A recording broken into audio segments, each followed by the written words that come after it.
Assalamualaikum warahmatullahi wabarakatuh.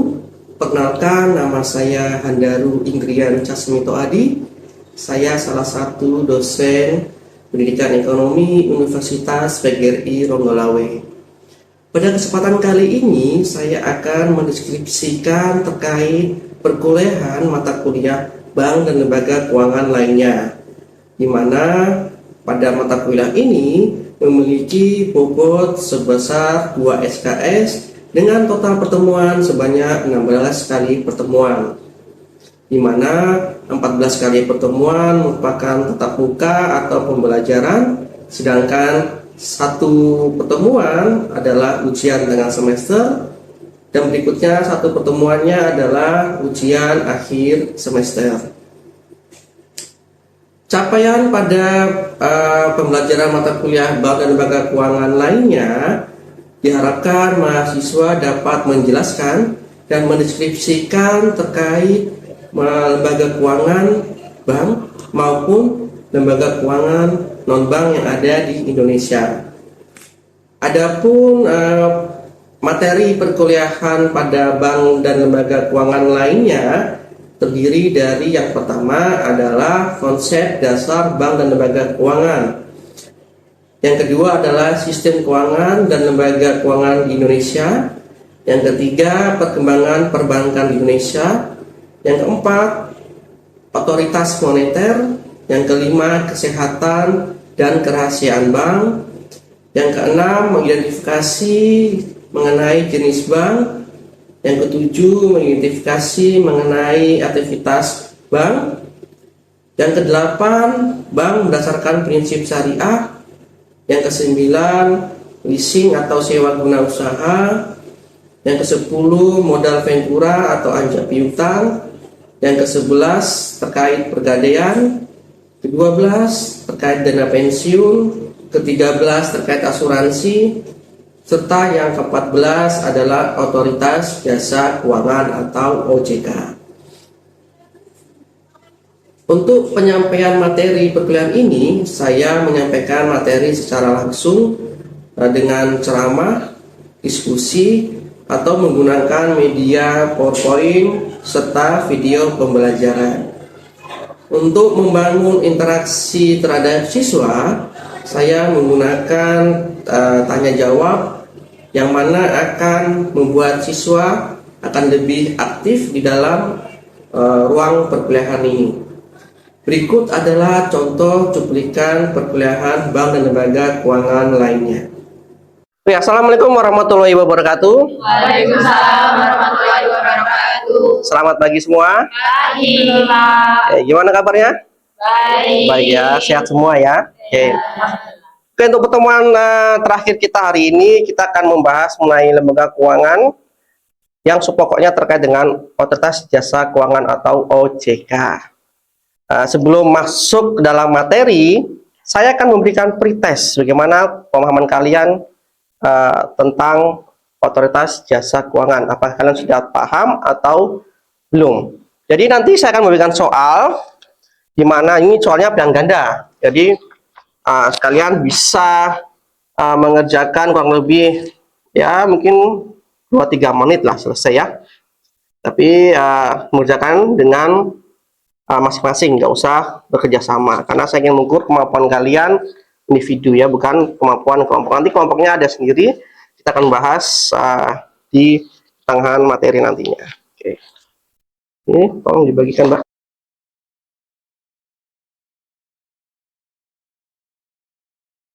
Ya, mengerjakannya masing-masing individu ya. Oke, sudah semua ya? Oke, terima kasih. Oke, sebelum saya masuk ke materi, saya akan jelaskan terkait pembelajaran kita, karena kita menggunakan model pembelajaran PBL berbasis video. Jadi nanti saya ingin memutar video terkait OJK dan saya akan menjelaskan dalam video tersebut. Jadi bagaimana pemahaman kalian dengan media video dan juga nanti dari penjelasan saya. Oke, sebelum itu saya akan memutar video cuplikannya mungkin sekitar 7 menit ya. Jadi nanti kalian bisa menonton dan memahami terkait dari isi video tersebut. Assalamualaikum warahmatullahi wabarakatuh. Apa kabar anak-anak peserta didik? Pada materi kali ini kita akan membahas Indonesia. Ibu harap kalian telah memahami tentang bank sentral, sistem pembayaran, dan alat pembayaran terlebih dahulu, sehingga kita akan mudah menguasai tentang lembaga jasa keuangan. OJK ini dibentuk berdasarkan Undang-Undang Nomor 21 Tahun 2011 yang merupakan lembaga independen dan bebas dari campur tangan pihak lain yang memiliki fungsi, tugas, dan wewenang, yaitu pengaturan, pengawasan, pemeriksaan, dan penyidikan lembaga keuangan. Bukannya ini tugas Bank Indonesia sebagai bank sentral? Nah, anak sekalian, ternyata OJK ini dibuat sebagai lembaga yang membantu Bank Sentral dalam mengawasi lembaga keuangan. Tugas tersendiri, yaitu satu orang sebagai ketua, satu orang sebagai wakil ketua, dan juga sebagai ketua komite etik, satu orang sebagai kepala eksekutif pengawasan perbankan, satu orang kepala eksekutif pengawasan pasar modal, satu orang kepala eksekutif pengawasan perasuransian, dana pensiun, lembaga pembiayaan, dan lembaga jasa keuangan lainnya, satu orang ketua dewan audit, satu orang anggota yang membidangi edukasi dan perlindungan konsumen, satu orang anggota ex officio dari Bank Indonesia, dan juga satu orang anggota ex officio dari Kementerian Keuangan. Kemudian apa sih tujuan, peran, tugas, dan wewenang dari OJK itu sendiri? Yuk kita bahas. Kemudian, untuk mencapai tujuan tersebut, OJK melaksanakan tugas sebagai berikut.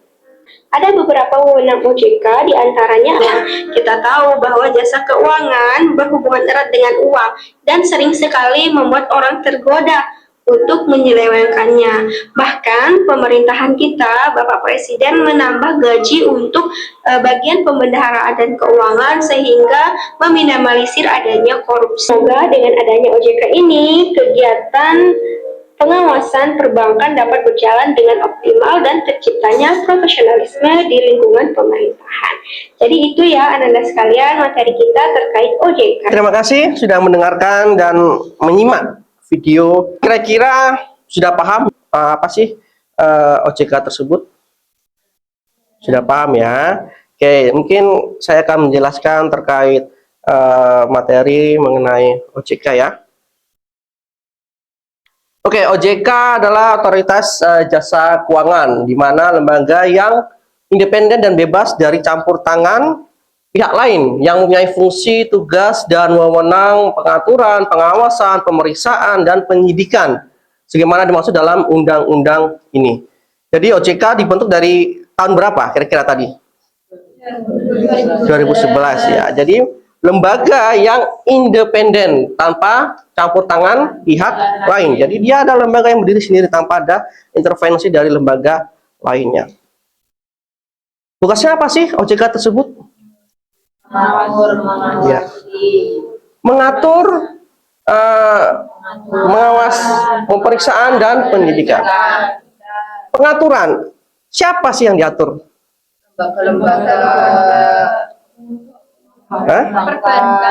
Ya, jadi yang bergerak di bidang kegiatan keuangan maka akan diawasi oleh otoritas jasa keuangan. Kita flashback sebelumnya ya, materi tentang bank dan lembaga keuangan lainnya. Lembaga keuangan itu apa sih? Ada yang tahu?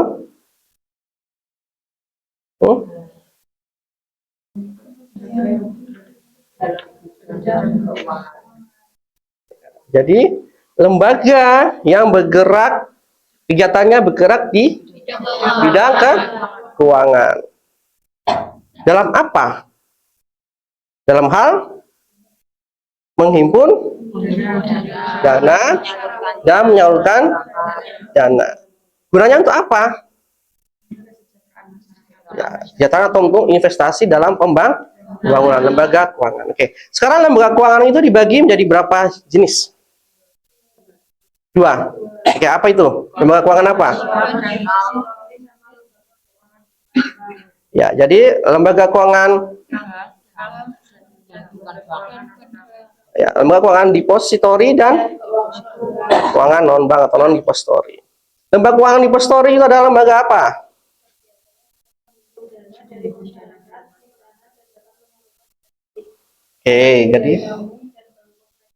Jadi bergerak di perbankan ya, yang menghimpun dana dan menyalurkan dana kepada masyarakat. Kalau non-depository, apa itu? Ada yang tahu? Lembaga keuangan non-depository atau non-bank.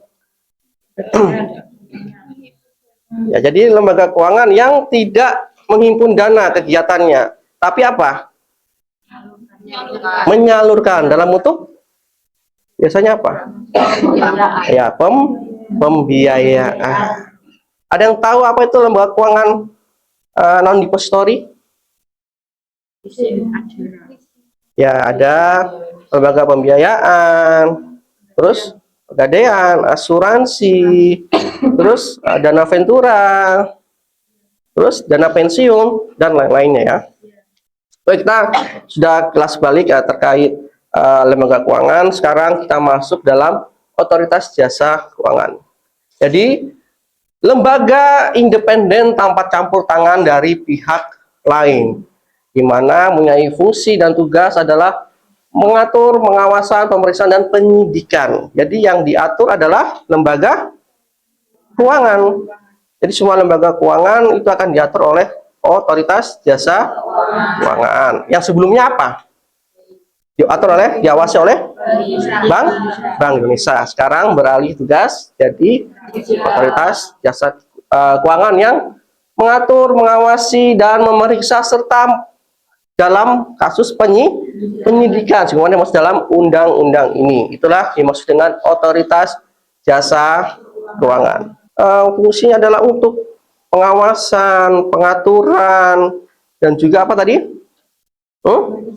Pemeriksaan serta penyidikan secara teratur. Jadi jasa keuangan itu akan lebih teratur beda kalau ada diawasi oleh OJK, akan lebih tertib dan teratur sesuai dengan peraturan dan undang-undang yang berlaku. Adil dalam arti apa? Ya, jadi tidak berpihak pada ya siapapun. Jadi mau pihak swasta, negeri, dan lainnya itu harus adil dan sama sesuai dengan peraturan yang telah yang berlaku ya. Transparan, maksudnya transparan apa sih? Kok bisa transparan? Ya, jadi harus terbuka ya, transparan, bisa secara publik. Apakah lembaga keuangan ini kira-kira ilegal atau tidak, atau resmi atau baik atau tidak, itu harus transparan tanpa ada yang harus ditutupi. Akuntabel, nah, apa itu? Agar apa? Agar dipercaya, kan? Lembaga OJK harus dapat dipercaya. Jadi masyarakat, publik itu harus bisa percaya terhadap kinerja dari otoritas jasa keuangan masyarakat. Jadi yang ini paling penting ya, misinya adalah untuk melindungi kepentingan konsumen dan masyarakat. Jadi OJK itu harus bisa melindungi kepentingan konsumen dan masyarakat. Konsumen siapa? Berarti masyarakat, dalam arti masyarakat yang menggunakan jasa keuangan. Jangan sampai kita tidak dilindungi sehingga kita terjerumus dari ya, maksudnya lembaga keuangan yang tidak legal atau tidak sesuai dengan aturan dari OJK. Jangan sampai kita pinjam uang di bank, ternyata bunganya tidak sesuai dengan yang telah ditetapkan oleh OJK, tidak sesuai dengan SOP. Nah, itu bisa melindungi hak dari konsumen. Berikut juga, misalnya sekarang lagi tren adalah digital ya, payment, lending, funding serba digital. Pinjaman secara digital atau pinjaman online, pinjol ya, tapi sekarang sudah berubah jadi pindar ya, pinjaman darurat, tapi sama skemanya. Jadi kalau kita tidak dilindungi, maka masyarakat itu akan mudah terjerumus dalam, ya, misalnya pinjaman yang tidak ilegal atau tidak diawasi oleh OJK. Kalau tidak ilegal berarti peraturan dan SOP-nya tidak sesuai. Misalnya bunganya yang tinggi, terus pada saat penagihan tidak sesuai, ya kan? Dan kebanyakan orang-orang yang terjerumus dari pinjol itu adalah apa? Stres, ya, ketakutan. Karena apa? Karena penagihan yang tidak manusiawi, ya. Kadang-kadang diteror, bukan hanya pribadi, keluarga, teman, bahkan yang berhubungan dengan peminjam itu akan diteror. Nah, itu fungsi dari OJK adalah melindungi konsumen. Maka dibuat peraturan bahwa penagihan atau pinjaman itu harus sesuai dengan peraturan dari OJK. Jadi masyarakat bisa tahu mana sih yang ilegal dan legal, sehingga apa? Sehingga bisa terlindungi dari pihak-pihak yang tidak dapat diuntungkan, ya. Dengan peraturan dari OJK maka bisa saja menyalahi aturan. Orang yang nggak berhak meminjam malah dikasih pinjam dengan bunga yang tinggi, gitu sebaliknya. Jadi harus saling terintegrasi, ya. Jadi peraturan itu terintegrasi antara lembaga keuangan lainnya, ya. Jadi semua bisa terintegrasi. Oke, mungkin itu saja yang bisa saya sampaikan. Ada yang menanyakan terkait materi OJK? Kita akan diskusi, ya, biar kelas ini bisa aktif. Ya, kita akan membuat 4 kelompok, ya.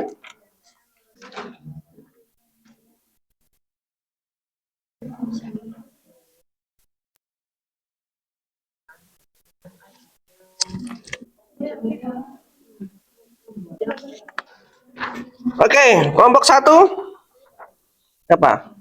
Oke, apa yang dimaksud dengan otoritas jasa keuangan? Pendapat kalian gimana? Sama-sama orang satu. Ya, nggak apa-apa, kan satu diskusi, ya, sudah diskusi, ya. Jadi menurut kami OJK adalah lembaga independen yang berdiri sendiri tanpa campur tangan pihak lain atau intervensi dari orang lain. Di mana tugas mereka itu membantu BI. BI ngapain? Mereka melakukan pengaturan, pengawasan, pemeriksaan, dan juga penyelidikan atas lembaga-lembaga keuangan yang ada di Indonesia. Oke, ada yang mau menambahkan kelompok lain? Sudah lengkap sama? Oke, benar, ya, kita berpos kelompok 1.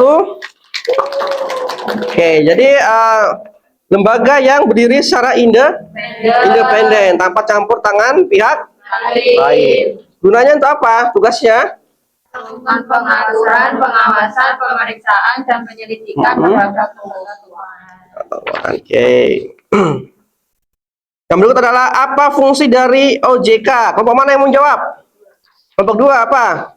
Dari OJK yaitu melakukan pengaturan, pengawasan, penyelidikan, pemeriksaan terhadap keuangan. Ulangi coba.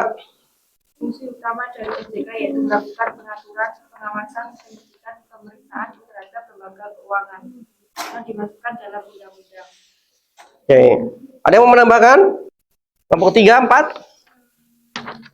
Sama? Sesuai, ya. Jadi fungsi utama dari OJK adalah tadi apa? Untuk mengatur, pengawasan, mengawasi sampai penyidikan terhadap lembaga keuangan. Sesuai dengan apa? Undang-undang yang telah berlaku. Oke, yang 3, apa tujuan dari pembentukan OJK? Kelompok berapa? Kelompok 4. Oke, kelompok 4 tadi angkat tangan duluan. Apa sih tujuan dari pembentukan OJK?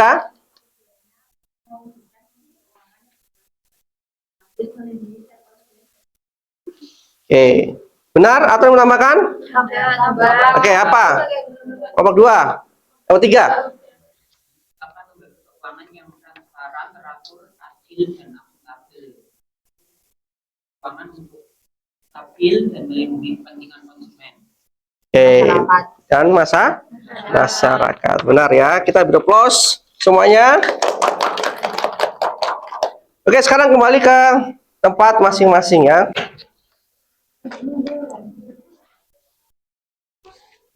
Oke, di akhir sesi kelas kita, saya akan membagikan terkait post test. Nah, tadi pretest sebelum penyampaian, sekarang terkait dengan pemahaman kalian setelah penyampaian materi. Oke, dikerjakan masing-masing ya.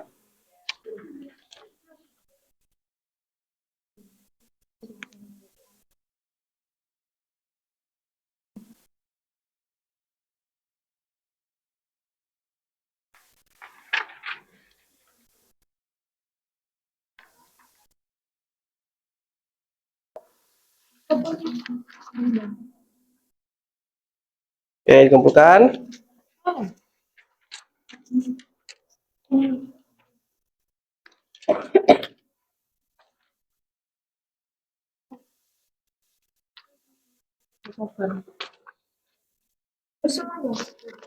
Semuanya ya.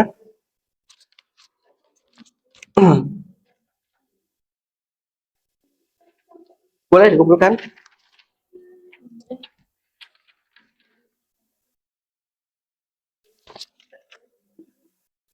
Oke, terima kasih untuk kelas hari ini, di mana kita sudah membahas mengenai otoritas jasa keuangan, mulai dari pengertian berdirinya OJK, tujuan, fungsi, visi-visi, semua sudah kita bahas di pertemuan kita ini.